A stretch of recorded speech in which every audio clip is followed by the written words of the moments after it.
নমস্কাৰ প্ৰিয় দৰ্শক, দিনটোৰ আটাইতকৈ বেছি গুৰুত্বপূৰ্ণ খবৰসমূহৰ সৈতে আপোনাক ৰাইজৰ বাতৰিলৈ স্বাগতম জনাইছোঁ।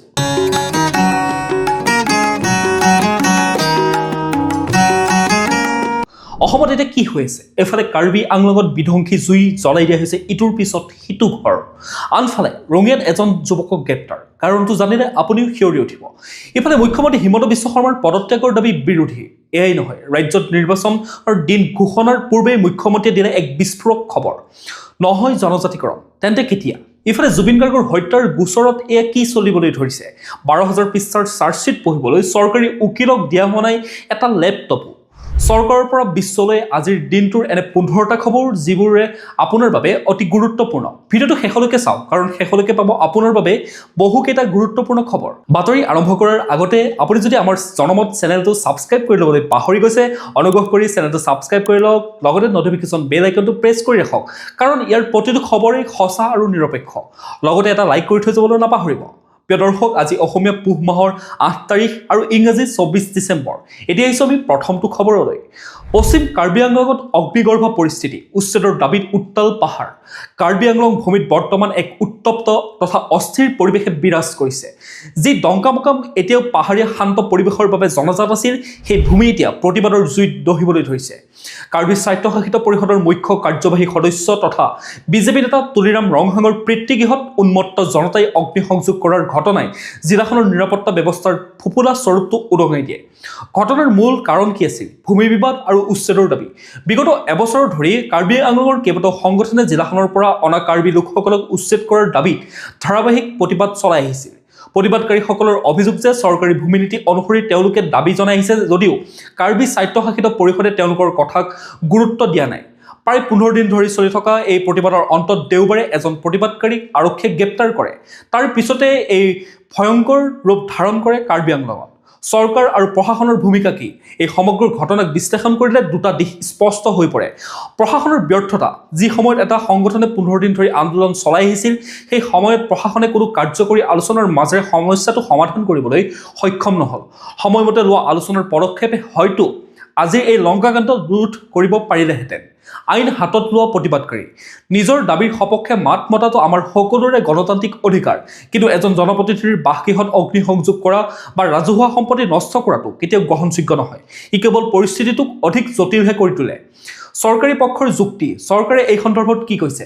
ৰাজ্যৰ মুখ্যমন্ত্ৰী ডক্টৰ হিমন্ত বিশ্ব শৰ্মাই স্পষ্ট কৰি দিছে যে উচ্চ ন্যায়ালয়ৰ অন্তৰ্বৰ্তীকালীন ৰায়ৰ বাবে চৰকাৰে তৎকালীনভাৱে উচ্ছেদ চলাব নোৱাৰে।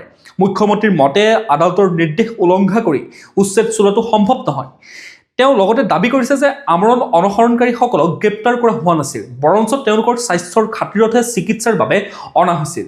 এতিয়া বৰ্তমান কাৰ্বি আংলঙত কি পৰিস্থিতি? 144 ধাৰাৰ ঠাইত 163 ধাৰা।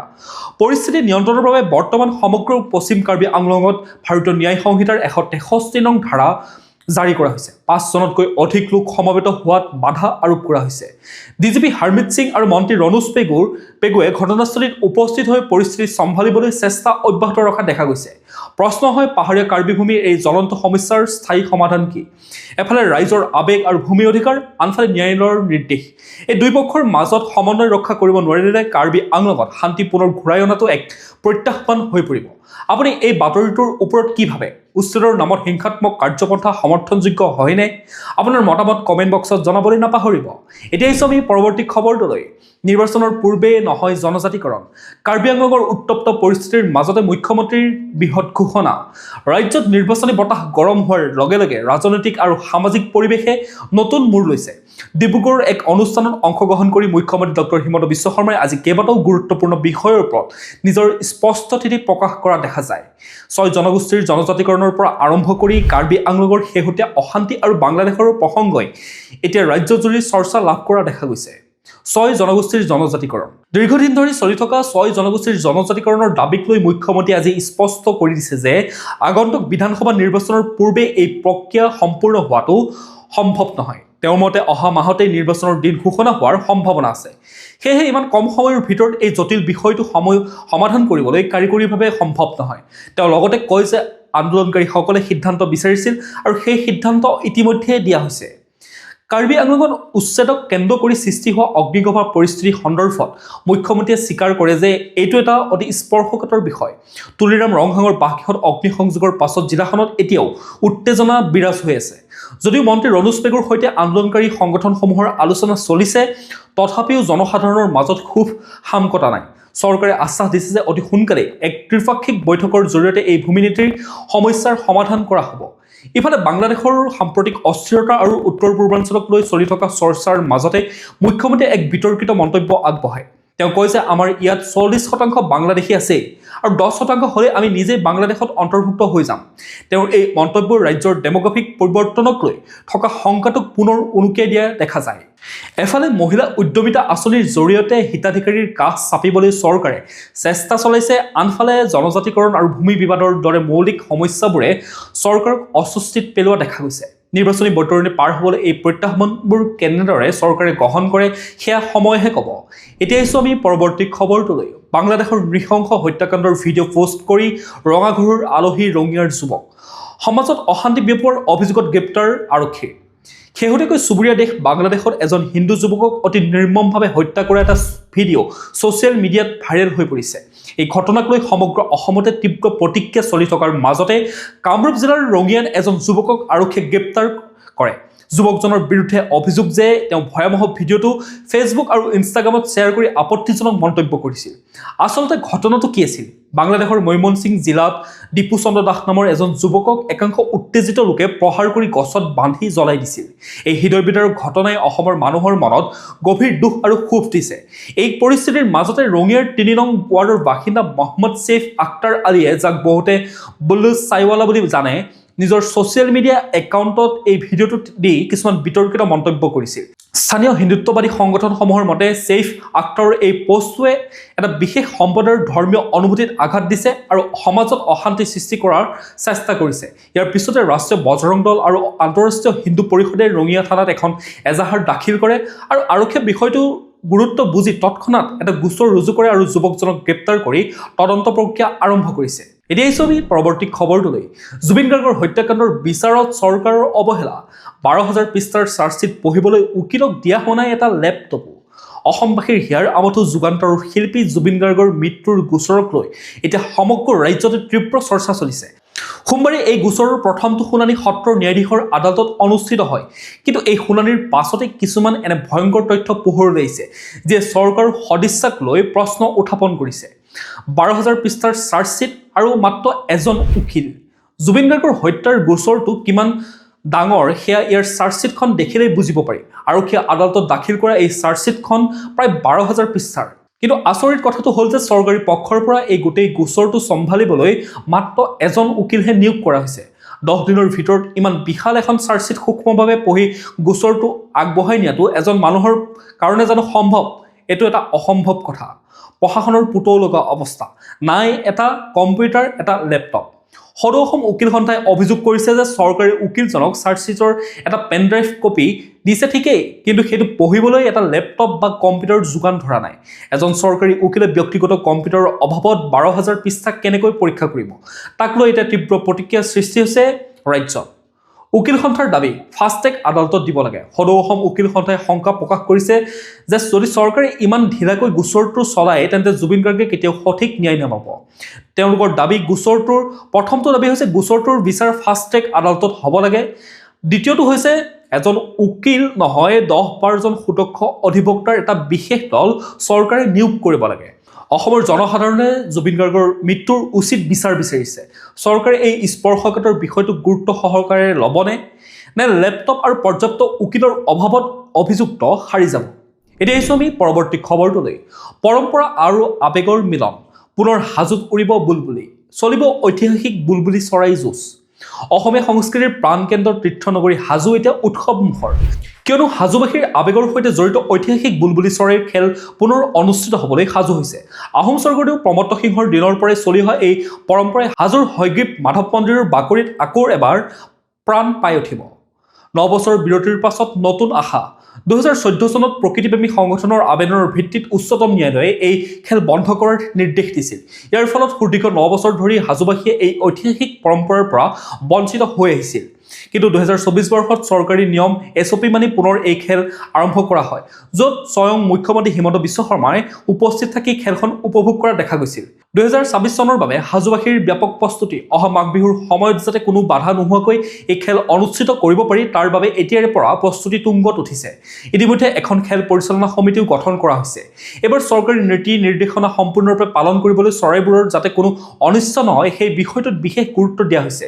ইফালে চৰকাৰে আহঁতগুৰিৰ মহ যুঁজৰ ক্ষেত্ৰত যি ধৰণৰ ইতিবাচক সিদ্ধান্ত গ্ৰহণ কৰিছে, তেনেদৰে বুলবুলি চৰাই খেলৰ বাবেও এক স্থায়ী আৰু সুৰক্ষিত ব্যৱস্থা কৰি দিবলৈ হাজোবাসীয়ে মুখ্যমন্ত্ৰী হিমন্ত বিশ্ব শৰ্মাক কাটৰ অনুৰোধ জনোৱা দেখা গ'ল। আপোনালোকে বুলবুলি চৰাইৰ যুঁজ দেখিছেনে? এই পুৰণি পৰম্পৰাটোক লৈ আপুনি কি ভাবে? আমাক কমেণ্টত নিশ্চয় জনাব। আৰু এনেকুৱা অসমীয়া সংস্কৃতিৰ খবৰ পাই থাকিবলৈ আমাৰ চেনেলটো ছাবস্ক্ৰাইব কৰি ল'বলৈ নাপাহৰিব। এতিয়া আহিছোঁ আমি পৰৱৰ্তী খবৰটোলৈ। অগ্নিগৰ্ভ কাৰ্বি আংলঙত অনিৰ্দিষ্ট কাললৈ কৰ্তন ইণ্টাৰনেট সেৱা। বহিৰাগতৰ হাতৰ পৰা কাৰ্বি ভূমি উদ্ধাৰৰ প্ৰতিবাদত এতিয়াও জ্বলিয়ে আছে কাৰ্বি আংলং। উত্তেজিত লোকে জ্বলাই দিছে বাহন, বজাৰ গৃহ ইত্যাদি। বিফল হৈছে মন্ত্ৰী ৰণোজ পেগুৰে হোৱা প্ৰতিবাদীৰ আলোচনা। অসম আৰক্ষীৰ সঞ্চালক প্ৰধানে নিজেই তদাৰক কৰিছে আইন শৃংখলাজনিত পৰিস্থিতি। কিন্তু মঙলবাৰে সন্ধিয়ালৈ অব্যাহত আছে উত্তেজনাময় পৰিস্থিতি। আৰক্ষীয়ে গুলীচালনা কৰিবলৈ বাধ্য হৈছে, যাৰ ফলত সন্ধিয়ালৈ বাধ্য হৈ ইণ্টাৰনেট সেৱা কৰ্তন কৰিছে প্ৰশাসনে। অনিৰ্দিষ্ট কাললৈ ইণ্টাৰনেট সেৱা কৰ্তনৰ ঘোষণা কৰিছে ৰাজ্য গৃহ বিভাগে। 551356/96 নং নিৰ্দেশযোগে গৃহ আৰু ৰাজনৈতিক বিভাগৰ আয়ুক্ত সচিব বিশ্বজিৎ পেগুৱে কাৰ্বি আংলং আৰু পশ্চিম কাৰ্বি আংলঙত ইণ্টাৰনেট কৰ্তন ঘোষণা কৰিছে। এতিয়া আহিছোঁ আমি পৰৱৰ্তী খবৰটোলৈ। মহানগৰীৰ বেলতলাত CM ভিজিলেন্সৰ অভিযান। মহানগৰীৰ বেলতলাত মুখ্যমন্ত্ৰী তদাৰকী কোষৰ অভিযান। সুশীল কুমাৰ তামুলীৰ নামৰ এজন পঞ্চায়ত আৰু গ্ৰাম উন্নয়ন বিভাগৰ অৱসৰপ্ৰাপ্ত অভিযন্তাৰ গৰাকীৰ বাসগৃহত CM ভিজিলেন্সৰ এটা দলে পুৱা 6:30 পৰাই অব্যাহত ৰাখিছে অভিযান। অৱসৰপ্ৰাপ্ত অভিযন্তাজনৰ বিৰুদ্ধে আয় বহিৰ্ভূত সম্পত্তি থকাৰ অভিযোগ উত্থাপিত হৈছিল। উল্লেখযোগ্য যে CM ভিজিলেন্সৰ অভিযানৰ উমান পায়ে পলায়ন কৰে সুশীল কুমাৰ তামুলী নামৰ ব্যক্তিজনে। প্ৰাতঃভ্ৰমণলৈ ওলাই যোৱাৰ সময়ৰ পৰাই পলায়ন কৰিছে তামুলীয়ে। আয়তকৈ অধিক সম্পত্তিৰ অধিকাৰী সুশীল কুমাৰ তামুলী। বেলতলাত এখন ছুপাৰ মাৰ্কেট, দুটাকৈ স্থানত আছে তামুলীৰ অট্টালিকা, লগতে সোণাপুৰত স্থাপন কৰিছে এখন বিদ্যালয়। চৰকাৰী ধন লুণ্ঠন কৰি তামুলীয়ে গঢ়িছিল সম্পত্তিৰ পাহাৰ। এতিয়া আহিছোঁ আমি পৰৱৰ্তী খবৰটোলৈ। বাংলাদেশৰ পৰিস্থিতিক লৈ সীমান্তত হাই এলাৰ্ট। ভাৰতত মৌলবাদীৰ অনুপ্ৰৱেশৰ আশংকাত চোৰাংচোৱাৰ সতৰ্কবাণী। প্ৰতিবেশী ৰাষ্ট্ৰ বাংলাদেশত চলি থকা তীব্ৰ অশান্তি আৰু ৰাজনৈতিক অস্থিৰতাৰ প্ৰভাৱ এতিয়া ভাৰত বাংলাদেশ সীমান্তত স্পষ্টকৈ দেখা পৰিলক্ষিত হৈছে। দেশখনৰ ভিতৰচৰাৰ বিশৃংখলতাৰ সুযোগ লৈ একাংশ মৌলবাদী সংগঠনে ভাৰতত অনুপ্ৰৱেশ কৰি কুটাঘাতমূলক কাৰ্য সংঘটিত কৰিব পাৰে বুলি ভাৰতীয় চোৰাংচোৱা সংস্থাসমূহে এক গুৰুতৰ সতৰ্কবাণী জাৰি কৰিছে। চৰকাৰী সূত্ৰৰ মতে বাংলাদেশৰ সুৰক্ষা বাহিনী বৰ্তমান দেশখনৰ আভ্যন্তৰীণ আইন শৃংখলা ৰক্ষা কৰাত ব্যস্ত হৈ আছে। ইয়াৰ সুবিধা লৈ অনুপ্ৰৱেশকাৰীয়ে যাতে ভাৰতত প্ৰৱেশ কৰিব নোৱাৰে তাৰ বাবে অসম, ত্ৰিপুৰা আৰু পশ্চিমবংগৰ সীমান্তত নিৰাপত্তা ব্যৱস্থা অভূতপূৰ্বভাৱে বৃদ্ধি কৰা হৈছে। বিশেষকৈ নদীৰ চৰ অঞ্চল আৰু নৈপৰীয়া স্থানসমূহত নিৰাপত্তাৰক্ষীক 24 ঘণ্টাই সষ্টম হৈ থাকিবলৈ নিৰ্দেশ দিয়া হৈছে। বাংলাদেশত হিন্দু সম্প্ৰদায়ৰ লোকৰ ওপৰত হোৱা আক্ৰমণৰ পাছত অসমৰ সীমান্ত জিলাসমূহত তীব্ৰ উত্তেজনা আৰু শংকা বিৰাজ কৰিছে। কোনো অপশক্তিয়ে যাতে ৰাজ্যখনৰ শান্তি সম্প্ৰীতি নষ্ট কৰিব নোৱাৰে তাৰ বাবে কাছাৰ জিলাৰ কাটিগড়াৰ নাতানপুৰ অঞ্চলত সীমান্তৰ পহৰা দুগুণ কৰা হৈছে।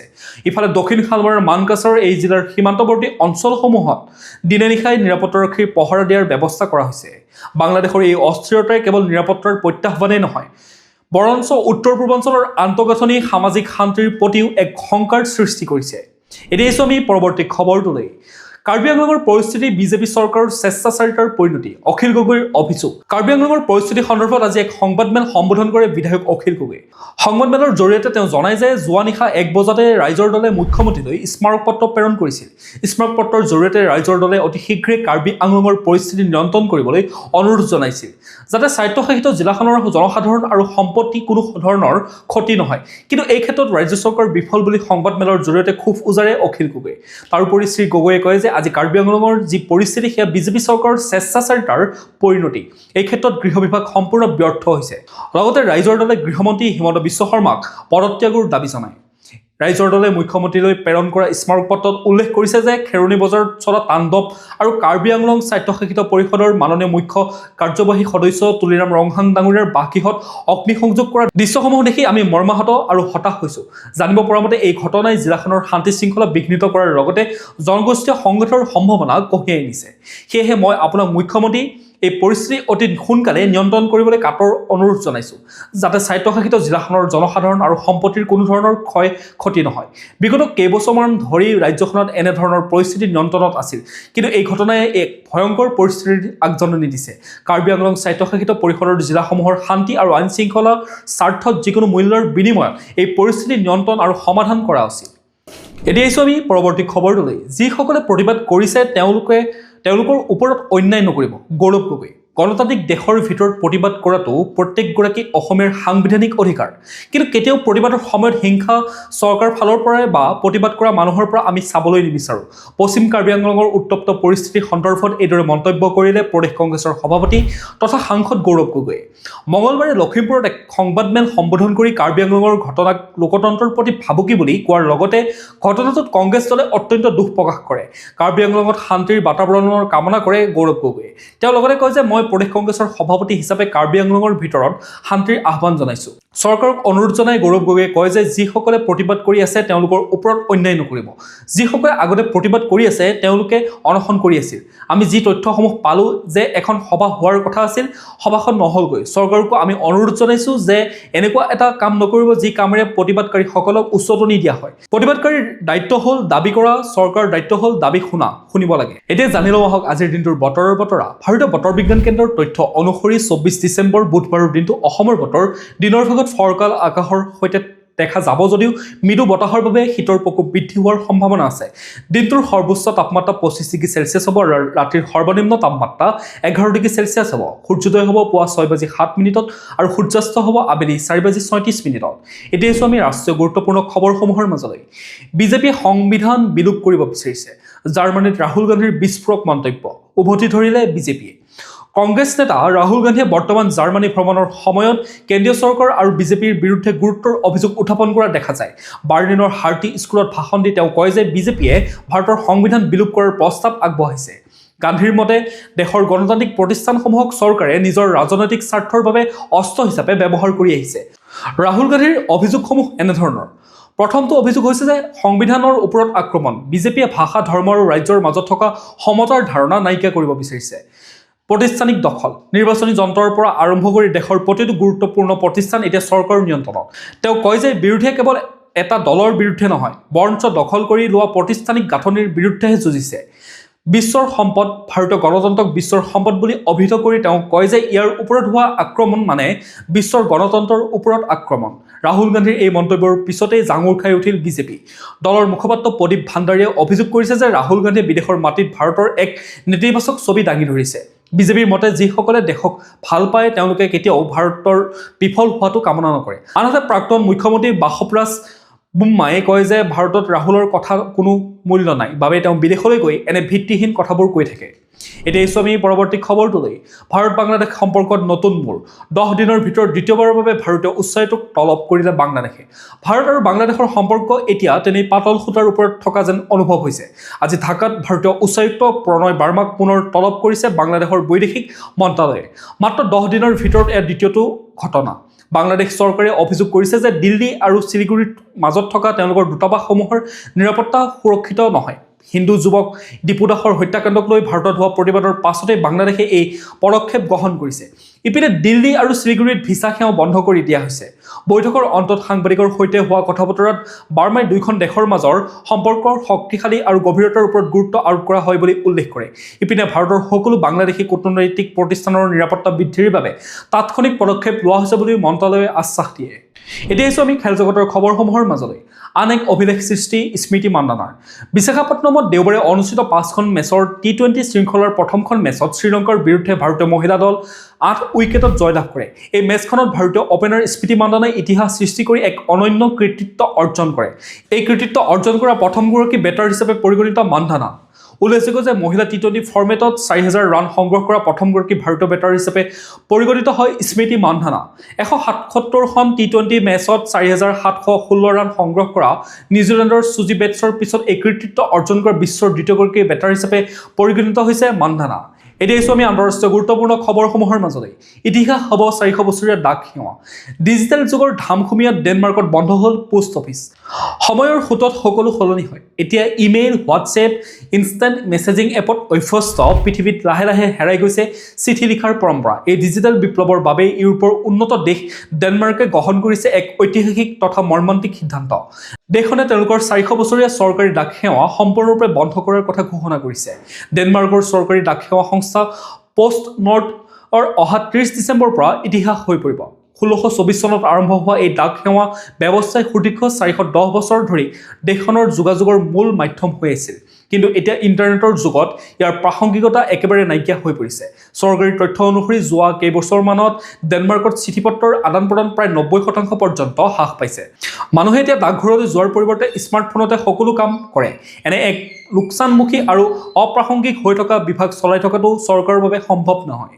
প্ৰিয় দৰ্শক আজিৰ দিনটোৰ গুৰুত্বপূৰ্ণ খবৰসমূহ আছিল ইমানেই আপোনালোকে যদি এতিয়াও আমাৰ চেনেলটো ছাবস্ক্ৰাইব কৰি ল'বলৈ পাহৰি গৈছে অনুগ্ৰহ কৰি চেনেলটো ছাবস্ক্ৰাইব কৰি ল'ব আৰু লগতে নটিফিকেশ্যন বেল আইকনটো প্ৰেছ কৰি ৰাখিব তেতিয়াহে প্ৰতিদিনে আপোনালোকে আমাৰ নিউজৰ ভিডিঅ'ৰ আপডেটসমূহ পাই থাকিব লগতে ভিডিঅ'টো যদি চাই ভাল পালে এটা লাইক কৰি থৈ যাব আৰু কমেণ্টত আপোনাৰ মতামত দিবলৈ নাপাহৰিব কাইলৈ পুনৰ একে সময়তে লগ পোৱাৰ প্ৰতিশ্ৰুতিৰে আপোনাক বহুত বহুত ধন্যবাদ জ্ঞাপন কৰিছোঁ